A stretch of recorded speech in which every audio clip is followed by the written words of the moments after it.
Mae Crynwyr yn credu mewn byw yn syml. Yng ngeiriau'r cyfeillion, mae dewis ffordd syml o fyw yn ffynhonnell cryfder. Mae hyn yn gallu effeithio ar bob agwedd o fywyd.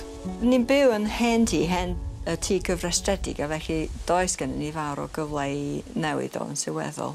Ni wedi addasu fo yn ffordd syml sydd yn cydfynd â'n ffordd o fyw fel Crynwyr. Ni'n gwneud compost achos mae compost ffordd i ailgylchu pethau a ceisio cadw cylch. Ond gan fod gennym ni ieir eto rwan, ni'n creu compost newydd eleni.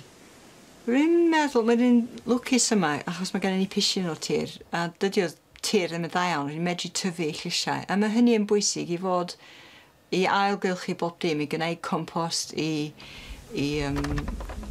llosgi goed yn y tân sydd yn dod o'n tir ni.